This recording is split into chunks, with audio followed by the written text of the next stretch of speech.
সংযুক্ত আরব আমিরাতকে এবার এক নজিরবিহীন ও কঠোর হুঁশিয়ারি দিয়েছে ইরানের কেন্দ্রীয় সামরিক সদর দপ্তর খাতাম আল আনবিয়া। এক আনুষ্ঠানিক বার্তায় তেহরান সাফ জানিয়ে দিয়েছে, যদি আমিরাতের মাটি ব্যবহার করে ইরানের কোনো বন্দর, দ্বীপ বা উপকূলীয় অঞ্চলে হামলা চালানো হয়, তবে তার পাল্টা জবাব হবে অত্যন্ত ভয়াবহ এবং অনুতপ্ত করে দেওয়ার মতো। ফার্স্ট নিউজ এজেন্সির প্রতিবেদন অনুযায়ী ইরানের সামরিক মুখপাত্র আমিরাতের প্রতিরক্ষা মন্ত্রণালয়ের সাম্প্রতিক অভিযোগগুলো সম্পূর্ণ ভিত্তিহীন ও মিথ্যা বলে উড়িয়ে দিয়েছে। তিনি বলেন, ইরান যদি কোনো হামলা চালায় তবে তা বুক ফুলিয়ে প্রকাশ্যে ঘোষণা করবে। মুখপাত্র আমিরাত সরকারকে সতর্ক করে বলেন, একটি মুসলিম দেশ হিসেবে আমিরাতের মাটি যেন আমেরিকান ও জায়নবাদীদের সামরিক ঘাঁটিতে পরিণত না হয়। স্ট্রবেরি সুপার ডটেড ও ক্লাসিক ভ্যারিয়েন্টে সেন্সেশন জাগুক শিহরণ।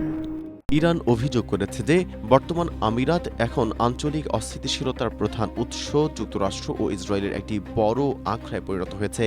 তেহরানের দাবি, তারা এই পর্যন্ত আমিরাতের উস্কানির মুখে কেবল দেশটির বসবাসরত সাধারণ মুসলিম ভাই বোনদের নিরাপত্তার কথা চিন্তা করে চরম সংযম প্রদর্শন করেছে। তবে এই সংযমের একটি সীমা আছে।